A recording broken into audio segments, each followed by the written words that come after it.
dafa jaxasoo bu baax a baax barke alxuraan. donc am na solo bu baax cas ji juriste ju Tidiane donc Altra dañuy addu rek jëm ci université it la nga xamante ne rek moom dañu fa nemmeeku jamono ji mu nekk loo xamante ni metti na ñëpp fi ñu toll nii xol yëpp tooy na ku fa am mbokk ku fa amul mbokk ndax ñoom ñooñu ñëpp daal kenn ku ci nekk sax mën naa ni am nga fa mbokk waaye la ñu gis ci université am na ci ñoo xamante ni dalul seen xel te am na ci parents yoo xamante ni ñu ngi ñaan mu jeex. Daasu wallahi dama am déception ci traitement bi am ci étudiants yi am naa ci déception bu rëy. Daasu man bugguma gàcce daal man bugguma gàcce mooy ñun ñoo doon bañ lii ñun bu ñu musaan gis police dugg biir université dañ naan lii du yoon police warul dugg université. ñun bu ñu musaan gis yenn traitement yi ñu koy def envers des sénégalais policiers yi di daal brutalité bi ñuy utiliser ci biir population bi ñun dañ ko daan taxaw di ko dénoncer deesu ñun loolu lañ daan def kon tey bu ñu gisaatee suñuy rakk ak suñuy rakk-rakkaat nekk université ñu defal leen traitement bu mel nii mais quand même dañuy am gàcce quoi surtout que ni nguuru Diomaye ak Ousmane Sonko. wax dëgg yàlla ñii étudiants yi li ñu leen lebal du lii non nañ waxante dëgg quoi étudiant Sénégal non ñoo fal Diomaye ak Sonko tey koo war a fonk ci mim réew ñooñu nga war a jiital man loolay sama wax du neex. Premièrement Daasu gis nga responsabilité dañ koy situer ba mu leer nañ docteur Ndéné Mbodj directeur général bu COUD dafa xoolal mérité ñu dàq ko dafa montrer ses limites il a failli parce que man affaire yi xoolal man pour man c'est facile quoi c'est simple yow mënoo diriger COUD diggante bañ la faleeg léegi 31 décembre xaw ma bu 2024 ak léegi mais ñaata yoon la université mel ni ñaata yoon la université def yëngatu yu mel ni ñaata yoon ñuy dem ba léegi chaque fois bu coow amee nga autoriser policiers yi dugg ba ci biir kii bi ci biir université di yëngal man maa gisal sama bopp des filles ci seen chambre yi ñu dóor fa lacrymogène ba benn xale bu jigéen def crise asthme ba ñuy xool nan lañ koy évacuer mais loolu c'est très grave léegi ñi image yi ñu gis ñii mais nan nga mën a comprendre ci biir temple du savoir ñu dund fi liñ fiy dund diggante 2021 ba 2024 mu waroon nekk loo xam ne dañ koy effacer ci sunu mémoire tey ñu koy dundaat te ñu koy dundaloo mooy ñan Diomaye ak Sonko ak seen ñu fi bàyyi seen i DG seen ministère seen xawma ñan ak ñan mais force de l'ordre yoo xamante ne ba tey jii barki Demba Ndiaye li leen premier ministre wax dégguñu ko nan ngay demee yow premier ministre ñëw def visite fële ca école de formation des policiers école police ñu def seen démonstration premier ministre rafetlu seen liggéey ñaax leen fàttali leen teewul yow nga ñëwaat di attaquer les étudiants d'une manière sordide comme ça lii dafa ñaaw vraiment man xaw ma sax lan laay wax étudiants yi lan lay kaas seen bourse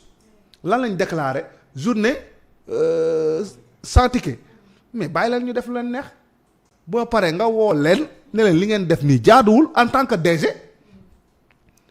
woowal seen amicale yi nekk foofu yëpp nga ne leen gis naa ni tey da ngeen def journée sans ticket mais lii nii su ngeen ko defee da ngeen di pénaliser gestion wu administration wu COUD parce que ñoom financièrement li ñu war a def ci cuisine bi da ngeen koy dépasser mais loolu yomb naa régler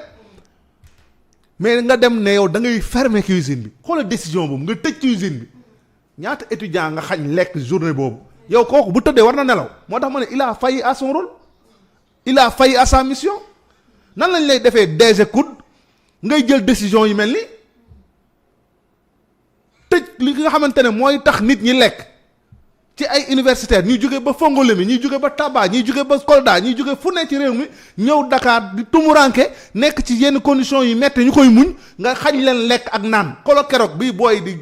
tibb ci cin boobu image boobu da nga koy xool sa yaram daw nga mel ni ku nekk Kenya wala ku nekk Éthiopie te ñooñu nekk ci biir université Dakar amuñu lu ñuy lekk ba booy di këlëkaloo di togg ci benn mbana ñu koy jël di ko def ci ay mbuus ku ne di jël moyen boo ko mën a def pour mën a lekk mais loolu dafa ñaaw ci jamono jii nga xamante ne on a un président de la république bu jàngee COUD on a un premier ministre boo xamante ne UGB la jàngee ñoom ñaar ñëpp ay produits université sénégalaise au moment où un ministre de boo xamante ne moo yabal ay FDSam ñu dugg foofu ministre boobu di produit université sénégalaise au moment où le ministre chargé de l'enseignement supérieur di professeur à l'université Cheikh Anta Diop mais lii man xamatuma man dama xamatul chaîne bi kan moo ci faillir mais dañoo war a dégommer ku ci faillir dañ la war a dégommer dañ la fi jële parce que nul n'est indispensable parce que kenn ku ci nekk tey fañ lay xaaree yow da nga faa faillir nañ ko waxta dee affaire bi du ay diw moo bëgg a yëngal université yooyu bu fekkee am nañ ci preuve nañ dem xool nañ koy inculper ñu inculper leen loolu leneen la mais mbir bi mooy étudiants yi sonn nañ ko wax premier ministre wax nga d'accord dégg nañ la mais étudiants yi sonn nañ te li ñuy dund nii c'est pas normal soo amoon sa doom mu nekk biir université di dund lii doo ko nangu le ministre de l'intérieur bu sa doom nekkoon université di dund lii doo ko nangu le ministre de l'enseignement supérieur tamit de même kon am na yoo xamante ne amul gis nga le traitement doit être entier nañ ko defal ñëpp yamale ñëpp mais bëgg a def yoo xamante ne ñii dañ koy defal lii ñii defal non vraiment Sénégal waru doxee noonu Sénégal waru doxee noonu moo tax ma ne dama am gàcce ci gis lii nga xamante ne teg nañ ko étudiants yi te nguur gi nga xamante ne man maa demoon di campagne ne nguur gi moo gën ci réew mi nguur googu lañ war a fal mooy nguuru Jomaay ak Sonko ñooñu tey ñooy traité nii étudiants yi loolu man wax dëgg yàlla am naa gàcce tey dëgg am naa tey yaraange xaw ma lan laa ko war a expliquer mais metti na te lii nag kilifa yi dañ cee war a jël ay seen responsabilité non mais il le faut waruñoo toog benn yoon nañoo jóg takk seen dàll lu mu guddi tey nañ dem dugg biir université le ministre da nga war a dem université waxtaan ak étudiants yi ministre de l'intérieur retirer say forces de l'ordre nañ génn amphi bi nañ génn université bi nañu retiré wu jàmm moo gën ay am na loo xamante ne yow xam nga ne yow ala fala budda mënoo xeex ak une jeunesse boo xamante ne dañoo engagé la preuve Macky Sall gis na kon ñun amuñu benn amaluñu benn njëriñ pour ñu jàkkaarloog étudiants yi di xeex ak ñoom li gën mooy waxtaan keroog fii laa ko wax boo waxtaanee mën ngaa wax taaj mooy proposer li ngeen proposer xale yi nañ am tamit li ñuy woowee compréhension de la situation pour mën a xool nan la ñu mën a demee ci benn mbir boo xamante ne consensus dina ci am nga xam ne dañuy régler définitivement le problème des étudiants ñu bañ fee nekkati di coow ay coowum bourse ñu bañ fee nekkati di coowum cuisine mais lii dafa ñaaw kilifa yi nag wax dëgg yàlla affaire bi mi ngi noonu seen loxo de bu ngeen di fooyee xal nag ba mu laq seen daay di ngeen ko bëgg a fay mu tëleen.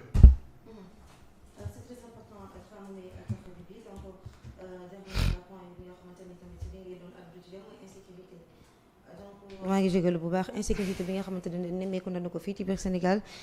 te image yi nga xamante ne régie mi ngi ñu ko doon accompagner léegi